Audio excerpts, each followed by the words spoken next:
Capítulo número 6.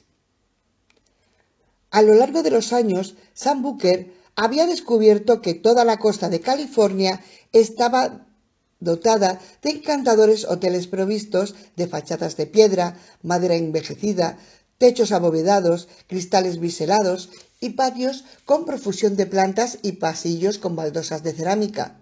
A pesar de las imágenes de comodidad que su nombre evocaba y el paisaje singular que lo rodeaba, Cobb Lodge no era una de aquellas joyas californianas. Se trataba de un edificio de 2 pisos, estucado, de 40 habitaciones, planta rectangular, con un triste café en una esquina y sin piscina. Las únicas comodidades se limitaban a las máquinas de hielo y soda en ambos pisos. El rótulo del motel no era ni de estilo ni moderno con neones, sino pequeño, sencillo y barato. El recepcionista, de noche, le facilitó una habitación en el segundo piso con vistas al mar. Aunque a Sam el paisaje no le importaba, a juzgar por la escasez de coches en el aparcamiento, no eran pocas las habitaciones con vistas libres de que disponía el motel. En cada planta se alineaban 20 habitaciones, 10 a cada lado, separadas por un vestíbulo alfombrado en un color naranja que le abrasó los ojos. Los aposentos del este daban a Cypress Lane y los del oeste al Pacífico. Su habitación estaba situada en la esquina noroeste. Una cama de tamaño gigante con el colchón hundido y una colcha azul verdosa descolorida. Mesitas de noche con quemaduras de cigarrillo, un televisor atornillado a un soporte, una mesa, 2 sillas, un escritorio con quemaduras de cigarrillo, un teléfono, cuarto de baño y un gran ventanal que enmarcaba el mar visible en la oscuridad de la noche. Cuando los viajantes de comercios deprimidos, con la suerte en su contra y al borde de la ruina económica, se suicidaban durante el recorrido, lo hacían en las habitaciones como aquellas.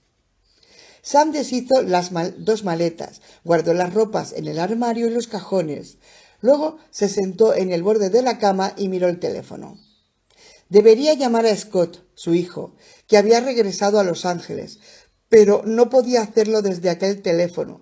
Después, si la policía local se interesaba por él, acudiría a Cobb Lodge, repasaría las facturas de sus conferencias, investigaría los números que hubiera marcado y trataría de descubrir su verdadera identidad, a partir de las personas con las que hubiera hablado.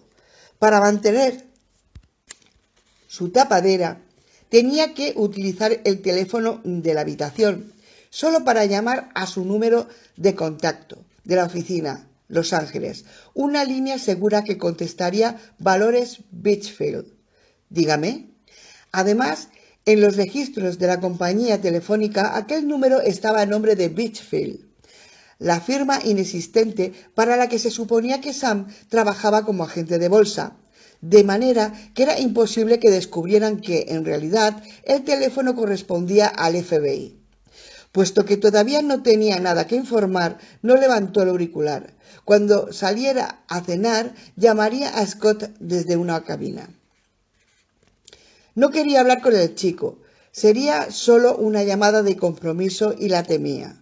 La conversación con su hijo había dejado de ser agradable 3 años atrás, cuando Scott tenía 13 años y hacía 1 que había fallecido la madre. Sam se preguntaba si el chico se habría desviado tan deprisa y de forma tan completa en el caso de que Karen hubiera vivido.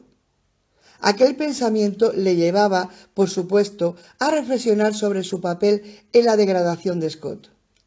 ¿Se habría convertido igualmente en un indeseable por muy buena guía paterna que hubiera recibido? ¿Era su caída inevitable? ¿Su sino marcado por las estrellas? ¿O la conducta de Scott era el resultado directo de su fracaso como padre para encontrar la forma de encauzarle por otra senda mejor? Si empezaba a dar vueltas, acabaría suicidándose allí mismo, en Cobb Lodge, como un Willy Loman, aunque no fuera un viajante. Nota del autor. Se refiere al personaje principal de La muerte de un viajante de Arthur Miller. Guinness negra, buena comida mexicana. Goldie Hawn, Miedo a la muerte, como lista de motivos para vivir, era corta y demasiado patética, pero quizá bastara. Se lavó las manos y la cara con agua fría. No sirvió para refrescarle. Continuaba sintiéndose cansado. Después de quitarse la chaqueta de pana, se puso una pistolera de cuero que había sacado de la maleta. También cargó una Smith & Wesson calibre 38 especial, que introdujo en la pistolera antes de volver a ponerse la chaqueta. Sus trajes estaban confeccionados para ocultar el arma. Esta no abultaba y la pistolera se ajustaba tras él en el costado, que el revólver no era visible aunque llevara la chaqueta desabrochada.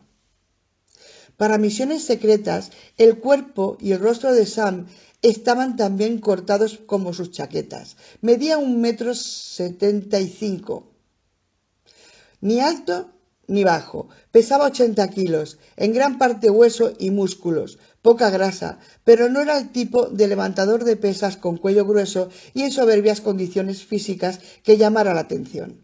Su cara no tenía nada de especial, ni demasiado ancha ni demasiado estrecha, sin rasgos pronunciados ni cicatrices. En definitiva, no era ni feo ni guapo. Llevaba el cabello castaño rojizo cortado y peinado de forma que no desentonaba ni en las épocas en que predominaban los cortes a cepillo, ni en las temporadas en que estaban de moda las melenas largas. De todo su aspecto, solo los ojos impresionaban. Eran gris azulados con estrías de tono azul oscuro. Las mujeres solían decirle que eran los ojos más hermosos que jamás habían visto. Hubo una vez en que le importaba lo que las mujeres dijeran de él. Hizo un movimiento de hombros para asegurarse de que la pistolera estaba bien colocada. Se creía necesitar el arma aquella noche. Todavía no había empezado a meter las narices y a llamar la atención, y, como aún no había molestado a nadie, nadie iba a molestarle. No obstante, de ahora en adelante llevaría el revólver. No podía dejarlo en la habitación del motel o dentro del coche alquilado. Si alguien llevara a cabo un registro, encontraría el arma y su incógnito habría terminado. Ningún agente de bolsa de mediana edad en busca de un refugio en la costa para jubilarse iría armado con una 38 de cañón corto de aquella manera y modelo. Era un modelo de policía. Guardó en el bolsillo la llave de la habitación y salió a cenar.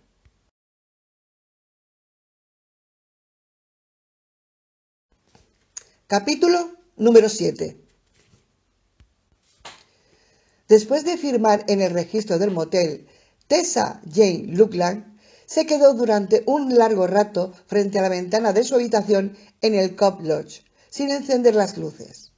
Contemplaba el enorme y oscuro Pacífico y la playa desde la que su hermana Janice, según se suponía, había partido con la firme determinación de autodestruirse. El informe oficial decía que Janice había bajado a la playa sola por la noche en estado de depresión aguda. Había tomado una sobredosis de Valium y se había tragado las píldoras con sorbos de Coca-Cola Light. Después se había quitado la ropa y había nadado en dirección al lejano Japón. Al perder el conocimiento debido a los barbitúricos, el mar la había engullido. «Tonterías», dijo Tessa en voz baja, como si hablara su reflejo en el cristal. Janice Luckland Capshaw había sido una persona llena de esperanzas, siempre optimista, un rasgo tan común en los miembros de la familia Luckland, como si fuera genético. Ni una vez en toda su vida, Janice se había quedado sentada en un rincón sintiendo piedad de sí misma. De haberlo hecho, en pocos minutos habría empezado a reírse por la ridiculez de la autocompasión y se habría ido al cine en busca de alguna cura terapéutica. Ni siquiera cuando murió Richard, Janice permitió que la pena la hundiera en la depresión, a pesar de que le amaba con locura. Por lo tanto, ¿qué le habría hecho caer en una espiral semejante? Pensando en la historia que la policía quería que creyera, Tessa se dejó llevar por el sarcasmo. Tal vez Janice habría ido al restaurante, le habrían servido una cena espantosa y la experiencia la había traumatizado hasta el punto de convertir el suicidio en la única respuesta. Ya. O quizá el televisor se había estropeado y la imposibilidad de ver su serial favorito la había sumido en una depresión. Exacto. Aquellas sugerencias eran tan creíbles como las bobadas que la policía y el juez de Moonlight Cove habían hecho constar en sus informes. Suicidio. Tonterías, repitió Tessa. Desde la ventana del motel solo podía ver una pequeña franja de la playa, allí donde las olas se agitaban. La arena apenas era visible a la glacial luz de una recién nacida luna en cuarto creciente, una cinta que se ceñía alrededor de la cara.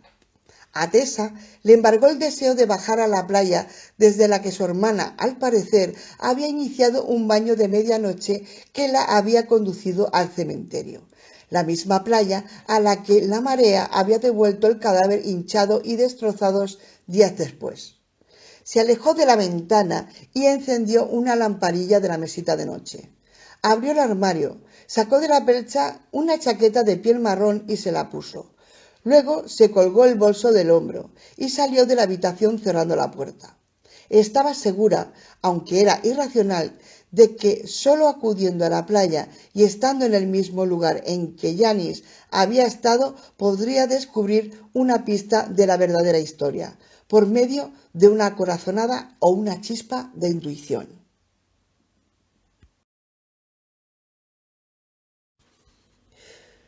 Capítulo número 8. Cuando la luna plateada se asomó por las oscuras colinas, Chrissy corría a lo largo de la línea de árboles en busca de un camino hacia el bosque antes de que sus extraños perseguidores la descubrieran. Llegó enseguida a Pyramid Rock, así se llamaba por su forma. Era 2 veces más alta que ella, tenía 3 caras y caminaba en punta. Cuando era más pequeña, solía imaginar que había sido construida siglos atrás por un grupo geográficamente desplazado de egipcios enanitos, dado que había jugado en la pradera y el bosque durante años. Ambos parajes le resultaban tan familiares como las habitaciones de su casa, desde luego mucho más conocidos para ella que para sus padres o Tucker, lo que representaba una ventaja para ella. Dejó atrás Pyramid Rock y se adentró en la oscuridad del bosque por un camino de ciervos que conducía al sur. No oía a nadie a sus espaldas y no perdió el tiempo mirando hacia atrás, pero sospechaba que, al igual que los depredadores, sus padres y Tucker serían silenciosos y que se dejarían ver solo en momentos de atacar. Los bosques costeros estaban compuestos en gran parte por una amplia variedad de pinos, aunque también crecían algunos eucaliptos, con sus hojas otoñales de color escarlata a la luz del día, pero ahora tan negras como retazos de cintas funerarias. Chrissy siguió el sendero cuando el terreno empezaba la pendiente de un cañón. Es más, de la mitad del bosque los árboles crecían lo bastante separados como para permitir que la luna penetrara la maleza y dejara una costra de azul glacial en el sendero. La niebla era aún demasiado tenue para infiltrarse en aquel resplandor macilento, pero en otros lugares las ramas entrelazadas bloqueaban la luz lunar. Incluso donde la luz de la luna mostraba el camino, Chrissy no se atrevía a correr, ya que era probable que tropezara con las raíces exteriores de los árboles que cubrían el camino de ciervos. Aquí y allá, las ramas bajas también suponían un peligro, pero avanzaban con rapidez. Como si leyera un libro de sus aventuras, y un libro igual que aquellos que tanto le gustaban, pensó. La jovencita Chrissy proseguía su camino con paso firme y se sentía llena de recursos y dotada de agilidad mental, no más intimidada por la oscuridad que por la idea de sus monstruos perseguidores. ¡Qué gran chica! Pronto llegaría al final de la pendiente, donde podría optar por dirigirse hacia el oeste en dirección al mar o por el este hacia la carretera del condado, que formaba un puente sobre el cañón. En aquella zona vivían pocas personas, a más de 4 kilómetros del extrarradio de Moonlight Cove. Menos aún vivían al lado del mar, ya que la franja costera estaba protegida por la ley y la construcción prohibida. Aunque tenía pocas posibilidades de encontrar ayuda si se decidía por el Pacífico, sus perspectivas en el este no eran mucho mejores, ya que la carretera del condado era poco transitada y en las cercanías había pocas casas. Además, era posible que Tucker patrullara aquel camino con su Honda, esperando que ella escogiera aquella ruta e hiciera parar el primer coche que viera. Angustiada por decidir a dónde ir, bajó los últimos metros. Los árboles que flanqueaban el sendero abrieron paso a los laberintos impenetrables del monte bajo de un tipo de roble llamado chaparral. Unos cuantos helechos enormes, perfectamente adaptados a las frecuentes nieblas de la costa, cubrían el sendero, y Chrissie se estremeció al abrirse paso entre ellos, ya que sentía como si montones de manitas la rozaran. Un riachuelo ancho, pero poco profundo, recorría el cañón, y ella hizo una pausa en la orilla para recuperar el aliento. La mayor parte del lecho del río estaba seco.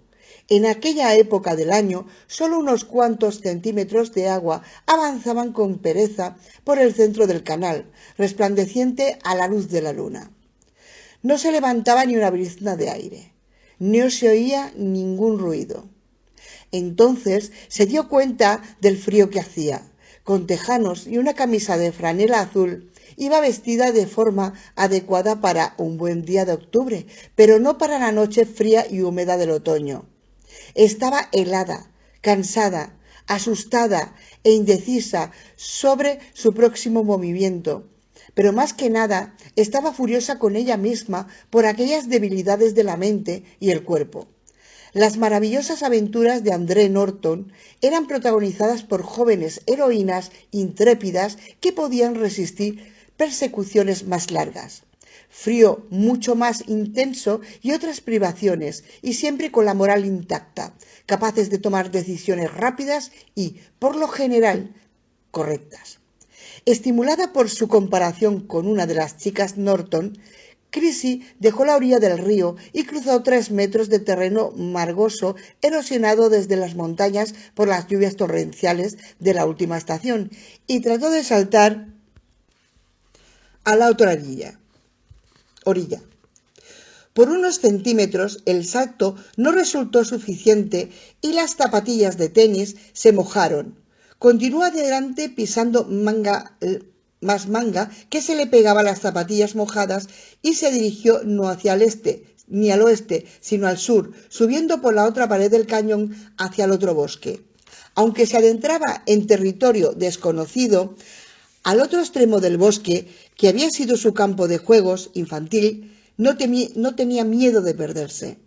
Podía distinguir el este del oeste por el movimiento de la niebla ascendente y por la situación de la luna. Creía a 1 kilómetro que llegaría hasta un núcleo de casas y a la extensa planta de la fábrica de microtecnología New Wave, que estaba situada en Foster Stables, y el pueblo de Moonlight Cove. Allí encontraría ayuda. Después empezarían sus problemas reales. Tendría que convencer a alguien de que sus padres ya no eran sus padres, que habían sido transformados o poseídos por algún espíritu o fuerza desconocidos, y que querían convertirla en uno de ellos. Sí, pensó, necesitarás mucha suerte. Era inteligente, responsable, se expresaba bien, pero no dejaba de ser una niña de 11 años. Tendría grandes dificultades para conseguir que alguien la creyera y no se hacía ilusiones al respecto. La escucharían, asentirían con la cabeza y sonreirían. Luego llamarían a sus padres y a sus padres aparecerían más creíbles que ella. Pero tengo que intentarlo, se dijo, mientras empezaba a ascender la otra vertiente del cañón. Si no trato de convencer a alguien, ¿qué hago? ¿Rendirme? Nada de eso. A sus espaldas, desde lo alto de la otra pared del cañón, que acababa de bajar, algo gritó. No era un chillillo humano, pero tampoco de ningún animal.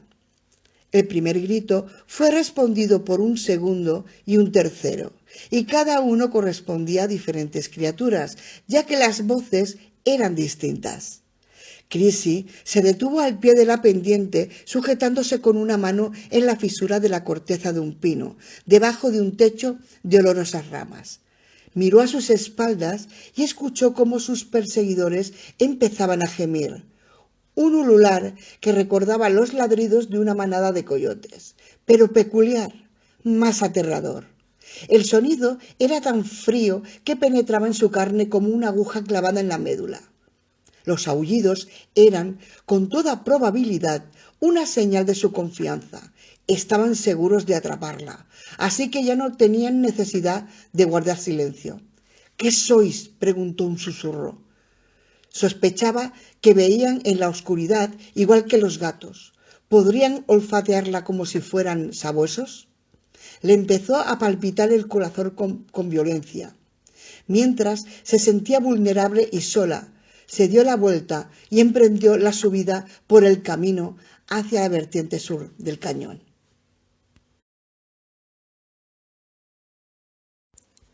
Capítulo número 9.